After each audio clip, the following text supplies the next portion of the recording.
Hello students, welcome back to my YouTube channel infinity by Vishali.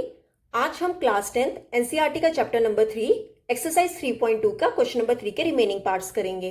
Last lecture में हमने इस question के 3 parts complete कर लिए थे। अब हम नेक्स्ट पार्ट्स करेंगे। ठीक है, तो थर्ड क्वेश्चन हमारा क्या था कि हमें सब्स्टिट्यूशन मेथड से पेयर ऑफ लीनियर इक्वेशंस निकालना था और उन्हें क्या करना था, आगे सॉल्व करना था। देखो फोर्थ पार्ट में कहा गया है the taxi charges in a city consist of a fixed charge together with the charge for the distance covered. For a distance of 10 km, the charge paid is rupees 105 and for a journey of 15 km, the charge paid is rupees 155. What are the fixed charges and the charge per kilometer? How much does a person have to pay for traveling a distance of 25 km? देखो इस question में क्या कहा है, एक taxi है, वो charge जो कर रही है सिटी में, कितना चार्ज कर रही है कि उसमें उसका एक फिक्स चार्ज भी है, ठीक है, प्लस वो एक्स्ट्रा जितना डिस्टेंस कवर कर रहे हैं उसका चार्ज भी ले रही है। ठीक है, टैक्सी कितना चार्ज कर रही है सिटी में कि उसने एक फिक्स चार्ज भी रखा हुआ है, प्लस वो जितना डिस्टेंस कवर कर रही है उतना चार्ज भी लेगी। ठीक है, देन कहा है कि for a distance of 10 kilometre the charge paid is rupees 105, कि 10 किलोमीटर डिस्टेंस का वो कितना चार्ज पे कर रहे हैं, rupees 105। And for a journey of 15 kilometre the charge paid is rupees 155, और 15 किलोमीटर की जर्नी में वो कितना चार्ज पे कर रहे हैं, रुपीज 155। तो हमें कहा है निकालने के लिए कि बताओ फिक्स चार्जेस कितने थे एंड चार्ज पर किलोमीटर कितना है, कि फिक्स चार्ज कितना ले रहे हैं वो लोग और 1 किलोमीटर पर किलोमीटर हो गया 1 किलोमीटर का चार्ज कितना ले रहे हैं। देन आगे क्वेश्चन में कहा है कि how much does a person have to pay for travelling a distance of 25 kilometre, कि एक पर्सन को कितना पे करना पड़ेगा जब वो 25 किलोमीटर डिस्टेंस क्या कर रहा है, ट्रैवल कर रहा है। क्लियर, देखो यहाँ पे फिक्स चार्ज की बात हो रही है और साथ में डिस्टेंस पर किलोमीटर, ठीक है, डिस्टेंस जो पर किलोमीटर है उसका चार्ज की भी बात हो रही है। तो अब हमें दोनों ही नहीं पता, हम इन दोनों को लेट लेके चलते हैं। तो लेट कर लो कि जो फिक्स चार्ज है, let fix charge is equal to rupees X, ठीक है, एक्स ले लेते हैं। एंड पर किलोमीटर चार्ज ले लेते हैं हम कितने, रुपीज वाई। अब अकॉर्डिंग टू क्वेश्चन क्या कहा गया है कि 10 किलोमीटर डिस्टेंस के लिए कितना चार्ज पे करना पड़ रहा है, 105। ठीक है, देखो फिक्स चार्ज तो पे करना ही करना पड़ेगा, प्लस इसमें जो एक्स्ट्रा डिस्टेंस उसने 10 किलोमीटर किया है उसका भी पे करना है। पर किलोमीटर 10 किलोमीटर है, 10 जो है वो पर किलोमीटर, मतलब 10 कितना हो जाएगा, वाई। 1 किलोमीटर का चार्ज कितना होगा, वाई, तो 10 किलोमीटर का कितना होगा, 10 वाई, इज इक्वल टू कितना पे करना पड़ रहा है, 105 रुपीज। ठीक है, ये हो गई आपकी वन कंडीशन। अब सेकेंड कंडीशन क्या कही है कि 15 किलोमीटर चार्ज के लिए कितना पे करना पड़ रहा है, 155, मतलब उसे फिक्स चार्ज तो पे करना ही करना है, प्लस उसे 15 किलोमीटर का भी पे करना है, तो इन दोनों का चार्ज उसे कितना करना पड़ रहा है, 155। ठीक है, ये आ गई हमारी सेकंड कंडीशन। अब एक्स एंड वाई की वैल्यूज निकाल लेते हैं, वहां से हमें पता चल जाएगा फिक्स चार्ज कितना है एंड चार्ज पर किलोमीटर कितना है। तो कैसे सिखाया था मैंने आपको कि आप एक यहां से एक इक्वेशन से एक्स या वाई की वैल्यू निकाल लो और सेकंड इक्वेशन में क्या कर दो, पुट कर दो। क्लियर, तो यहां से हम एक्स कैसे निकाल सकते हैं, 105 को यहीं पे रहने दो, ये प्लस 10y, इस साइड क्या हो जाएगा, माइनस का 10y। ठीक है, इसे ले लो इक्वेशन नंबर 3। अब पुट कर दो वैल्यू x की, किसमें, इक्वेशन नंबर 2 में। तो हम क्या लिखेंगे, put the value of x in equation 2। x की जगह हम क्या लिखेंगे, 105 minus 10y plus 15y is equal to 155 हो जाएगा। ठीक है, अब देखो ये y वाली टर्म्स इकट्ठे कर लो और कांस्टेंट टर्म्स एक तरफ ले जाओ, तो ये कितना है, minus 10y plus 15y is equal to 155, यहीं पे रहने दो। ये 105 प्लस का इस साइड आके क्या हो जाएगा, माइनस का 105। क्लियर, देखो प्लस माइनस क्या होगा, माइनस, तो 15 में से 10 सब्ट्रैक्ट किए, कितना रह गया, 5y। ठीक है, बड़ी वाली वैल्यू के साथ प्लस है तो आंसर प्लस में ही आएगा।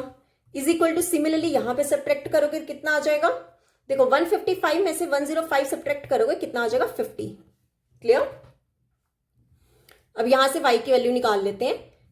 y कितना हो जाएगा, 50 ऑलरेडी यहां पे था, 5 को ले जाओ डिनोमिनेटर में, 5 के टेबल से कैंसिल, 5 10 का, तो y की वैल्यू कितनी आ गई हमारी, 10। अब निकाल लेते हैं x की वैल्यू। कैसे निकालेंगे कि आप ये y वाली जो 10 आई है वैल्यू, इसे पुट कर दो इक्वेशन नंबर 3 में। तो हम क्या लिखेंगे, put y is equal to 10 in equation 3। देखो इक्वेशन 3 हमारी क्या थी, x कहाँ गया, x is equal to 105 minus 10y क्या थी, x is equal to 105 minus 10y।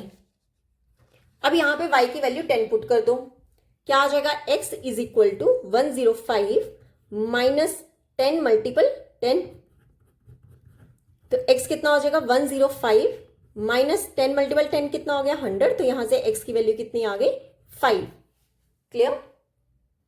अब देखो y हमारे पास 10 आ गया, x हमारे पास 5 आ गया, x हमने क्या लिया था फिक्स चार्ज और y हमने क्या लिया था पर किलोमीटर चार्ज। तो हमें यहां से ये पता चल गया कि फिक्स चार्ज कितना है ₹5 एंड पर किलोमीटर चार्ज कितना है ₹10। तो हम यहां पे लिख देंगे देयरफॉर फिक्स चार्ज कितना था, x था, x रुपीस मतलब ₹5 हो जाएगा, एंड पर किलोमीटर चार्ज कितना होगा, y लिया था हमने ₹5, तो y कितना है 10, तो हमारा आंसर कितना हो गया ₹10। ये था हमारा फर्स्ट पार्ट जो हमने सॉल्व किया। आगे का है कि how much does a person have to pay for travelling a distance of 25 kilometre, कि एक पर्सन को 25 किलोमीटर के लिए कितना पे करना पड़ेगा। तो हम क्या लिखेंगे, charge for 25 kilometre, charge for 25 kilometre. कितना चार्ज होगा, फिक्स चार्ज तो उसने देना ही देना है, मतलब x प्लस 25 किलोमीटर का भी देना है, मतलब 25y। अब x और y की वैल्यू पुट कर दो, x आपका कितना है 5 प्लस 25 मल्टीपल y कितना है हमारा 10, कितना हो जाएगा 5 प्लस 250 इज इक्वल टू कितना हो जाएगा, दोनों को ऐड करके ₹255, मतलब 25 किलोमीटर के लिए उसे कितना पे करना पड़ेगा ₹255। क्लियर। तो ये था हमारा इस क्वेश्चन का फोर्थ पार्ट। अब देख लेते हैं फिफ्थ पार्ट। देखो फिफ्थ पार्ट है, a fraction becomes 9/11 if 2 is added to both the numerator and the denominator. If 3 is added to both the numerator and the denominator, it becomes 5/6. Find the fraction. देखो सबसे पहले आपको पता होना चाहिए fraction होता कैसा है।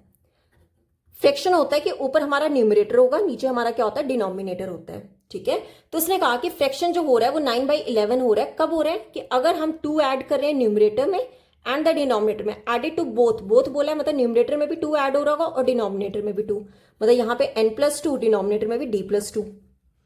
सेकेंड कंडीशन कही है कि if 3 is added to both the numerator and denominator, मतलब इस न्यूमरेटर में अगर हम 3 ऐड कर दें और डिनोमिनेटर में भी 3 ऐड कर दें, तब हमारे पास फ्रैक्शन कितना बन रहा है 5/6।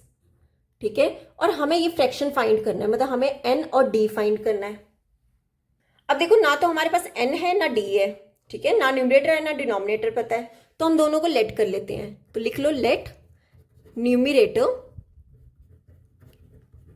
कितना होगा x एंड डिनोमिनेटर को ले लो y। डिनोमिनेटर कितना है y। अब देखो हमें निकालना क्या है, फ्रैक्शन निकालना है। ठीक है, फ्रैक्शन निकालना है, मतलब फ्रैक्शन क्या होता है, मैंने अभी बताया न्यूमरेटर डिवाइड बाई डिनोमिनेटर। तो न्यूमरेटर कितना है x, डिनोमिनेटर कितना है y, हमें ये फाइंड करना है x डिवाइड y। क्लियर। अब देख लेते हैं अकॉर्डिंग टू क्वेश्चन क्या कहा गया है। देखो अकॉर्डिंग टू क्वेश्चन क्या कहा है, जैसे हम केस 1 ले लेते हैं कि अगर हम 2 ऐड कर दे बोथ में, तो हमारे पास फ्रैक्शन कितना आ रहा है 9/11, ये था। n को ले लो x और d को ले लो y, तो कितना हो जाएगा x+2 डिवाइड में y+2 किसके इक्वल हो जाएगा 9 डिवाइड में 11। अब कर लो क्रॉस मल्टीपल, 11 को इसके साथ कर लो और ये y+2 9 के साथ कर लो, तो कितना हो जाएगा 11 times x+2 is equal to 9 times y+2। ठीक है, अब 11 को एक एक करके ब्रैकेट खोल लो, पहले 11 को इसके साथ मल्टीपल कर लो, फिर 11 को 2 के साथ कर लो। सिमिलरली 9 को पहले y के साथ कर लो, फिर 9 को 2 के साथ कर लो। ये कितना हो जाएगा 11x प्लस 11 मल्टीपल 2 कितना हो जाएगा 22 is equal to 9y plus 9 2 का कितना हो जाएगा 18। अब देखो वेरिएबल्स x एंड y वाली एक टर्म्स एक तरफ कर लो और कांस्टेंट वाली एक तरफ कर लो, तो कितना आएगा 11x ऑलरेडी यहाँ पे था, ये प्लस 9y इस साइड आके क्या हो जाएगा माइनस का 9y इज इक्वल टू 18, ये प्लस 22 इस साइड आके क्या हो जाएगा माइनस का 22। ठीक है, तो यहां से क्या आएगा 11x माइनस 9y, देखो दोनों क्या हो रहे हैं सब्ट्रैक्ट होंगे। ठीक है, 18 माइनस 22 तो कितना आ जाएगा माइनस का 4, क्यों बड़ी वाली वैल्यू के साथ क्या है माइनस। क्लियर, तो इसे ले लो इक्वेशन नंबर 1। अब ले लेते हैं केस 2। केस 2 में क्या कहा है कि 3 ऐड कर दो दोनों में, न्यूमरेटर में भी और डिनोमिनेटर में, और फ्रैक्शन कितना आ रहा है 5/6। तो कितना आ जाएगा x प्लस 3, देखो n क्या है हमारा x और d क्या है हमारा y, ठीक है। x प्लस 3 डिवाइड में y plus 3 is equal to 5 divide में 6।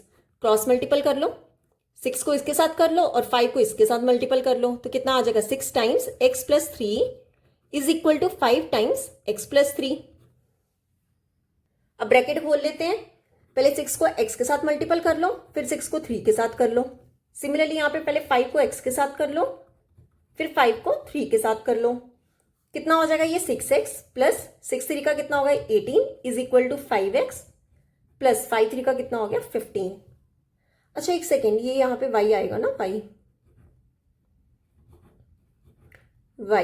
ठीक है। x एंड y वाली टर्म्स एक तरफ कर लो, कितना हो जाएगा 6x, ये प्लस 5y इस साइड आके क्या हो जाएगा माइनस का 5y is equal to 15 plus 18 इस साइड आके क्या हो जाएगा माइनस का 18। क्लियर? तो 6x माइनस 5y की वैल्यू कितनी आ गई -3। क्यों? बड़ी वाली वैल्यू के साथ क्या माइनस और सब्ट्रैक्ट हो रहा है। क्लियर? तो हमारे पास इक्वेशन नंबर 1 एंड 2 आ गई। अब इन दोनों इक्वेशन से क्या करोगे, एक किसी भी एक वैल्यू में से x या y की वैल्यू निकाल लो और सेकेंड इक्वेशन में क्या कर दो, पुट कर दो। अब देखो ये इक्वेशन से हमारी 11x minus 9y is equal to -4 and 6x minus 5y is equal to -3। तो हम इक्वेशन 1 से ऐसा करते हैं, x की वैल्यू निकाल लेते हैं। तो यहां से क्या आ जाएगी x की वैल्यू, ये -4 ऑलरेडी यहाँ पे है, ये -9y इस साइड आके क्या हो जाएगा प्लस का 9y। पर मुझे x की वैल्यू निकालनी है, x कितना हो जाएगा -4 प्लस 9y, ये 11 ले जाओ डिनोमिनेटर में, ठीक है। ये आ गई हमारी x की वैल्यू, इसे ले लो इक्वेशन नंबर 3। क्लियर? अब ये जो थर्ड इक्वेशन है इसे आप पुट कर दो इक्वेशन नंबर 2 में, मतलब x की वैल्यू इक्वेशन 2 में पुट कर दो। तो क्या लिखेंगे, put the value of x in equation 2, ठीक है। सेकेंड इक्वेशन में पुट कर देंगे, क्या आ जाएगा 6 मल्टीपल x, x कितना है -4 प्लस 9y डिवाइड में 11, ठीक है, -5y इज इक्वल टू -3। अब देखो 6 और 11 कैंसिल नहीं हो सकता, आप 6 को ले जाओ अंदर, तो कितना आ जाएगा -4 को पहले 6 के साथ मल्टीपल कर लो, फिर 9y को कर लो 6 के साथ मल्टीपल, डिनोमिनेटर में कितना है 100, -5y is equal to -3। Clear? तो ये कितना हो जाएगा -6 4 का कितना हो गया 24 प्लस 9 6 का कितना हो गया 54y, डिनोमिनेटर में 100 -5y इज इक्वल टू -3। अब यहां पे ले लो एलसीएम, इसके नीचे लगा दो 1, तो 11 और 1 का एलसीएम कितना होगा 11, तो यहां पे एलसीएम कितना आ गया 11, ठीक है। अब देखो ये वैल्यू सेम वैसे ही लिख दो, -24 प्लस 54y, देखो -1 11 का 11, 11 5 का कितना होगा 55, 55y किसके इक्वल हो गया -3। अब ये 11 को ले जाओ यहां पे मल्टीपल कर लो, कितना हो जाएगा -24, देखो ये 54y और ये -50y, ये पहले ऐसे ही लिख लो 54y -55y is equal to -3, already यहां पे था, 11 को इसके साथ कर लो मल्टीपल। क्लियर? तो कितना आ जाएगा -24, ये देखो ये प्लस माइनस क्या होगा माइनस, क्यों दोनों वैल्यूज क्या है y वाली हैं, तो दोनों को सब्ट्रैक्ट करके कितना आएगा y आएगा, पर बड़ी वाली वैल्यू के साथ क्या है माइनस, तो यहां पे लगा दो माइनस इक्वल टू -3 मल्टीपल 11 कितना होगा 33, ठीक है। अब यहां से y की वैल्यू कैसे निकालेंगे, ये जो -y है इसको यहीं पे रहने दो, और ये जो -33 है इधर ही, ये -24 इस साइड आके क्या हो जाएगा प्लस का 24। क्लियर?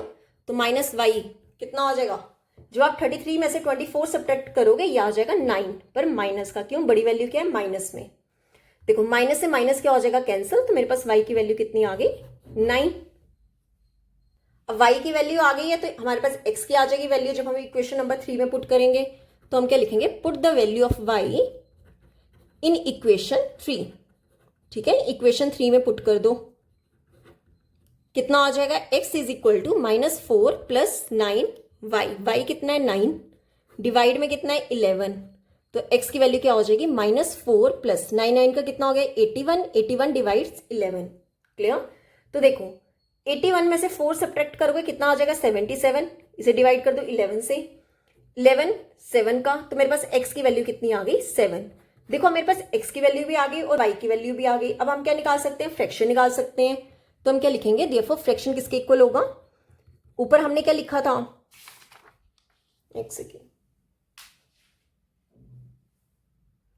ऊपर हमने क्या लिखा था, fraction is equal to X divide में वाई, मतलब ऊपर एक्स की वैल्यू लिख दो, नीचे डिनोमिनेटर में वाई की लिख दो।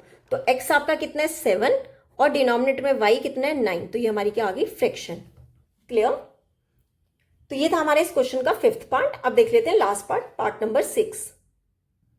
ओके, तो 6th पार्ट है हमारा, 5 years hence the age of Jacob will be 3 times that of his son.